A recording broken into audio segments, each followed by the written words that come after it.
திமுக கூட்டணியில் ஒரு தொகுதியில் கூட தனி சின்னத்தில் போட்டியிடாதது வருத்தம் என்று மதிமுக முதன்மை செயலர் துரை வைகோ கூறினார். புதிய தலைமுறையின் டெல்லி தலைமைச் செய்தியாளர் கணபதிக்கு அவர் அளித்த நேர்காணலில் இனி எந்த தேர்தலிலும் எந்த சூழலிலும் இன்னொரு கட்சியின் சின்னத்தில் போட்டியிட மாட்டோம் என்று கூறினார்.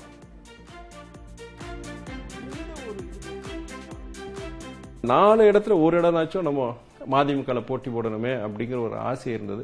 அது சரின்னு சொல்லிட்டு கடைசி நேரத்தில் அதுலயும் நாங்க பின்வாங்க வேண்டிய ஒரு சூழ்நிலை ஏற்பட்டது. அது எங்களுக்கெல்லாம் பொறுத்த வரைக்கும் ஒரு மிகப்பெரிய ஒரு வருத்தம்.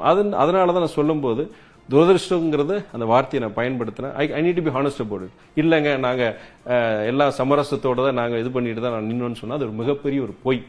இனி எந்த தேர்தலையும் பொறுத்த வரைக்கும் எப்படிப்பட்ட சூழ்நிலையை பொறுத்த வரைக்கும் நம்ம இன்னொரு கட்சி சின்னத்துல போட்டி போடக்கூடாதுங்கிறது எங்களுடைய கருத்து. வருகின்ற பொதுக்குழுவில் அந்த கருத்தை நான் பிரதிபலிக்க போறேன். நான் சாதி மத பண அரசியலை கடந்து தாவேக்க வெற்றி பெற்றுள்ளதாக மதிமுக முதன்மை செயலர் துரை வைகோ கூறினார்.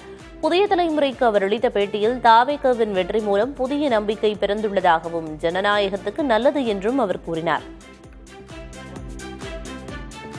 ஜாதி மத பண அரசியலை கடந்து ஒரு இயக்கம் வெற்றி பெறுதுன்னா அது தமிழ்நாட்டு அரசியலுக்கு நல்லது, தமிழ்நாட்டு மக்களுக்கு நல்லது, ஜனநாயகத்திற்கு நல்லது நான் பாக்குறேன். இது என்னோட எண்ணம் மாத்திரம் கிடையாது. பல்வேறு மக்கள் திமுக ஓட்டு போட்டவங்க, அதிமுக ஓட்டு போட்டவங்க கூட அரசியலை கடந்து பல பேர் இது ஒரு நல்ல விஷயமா பாக்குறாங்க. புதிய ஒரு நம்பிக்கை பிறந்திருக்குங்கிறத பாக்குறாங்க.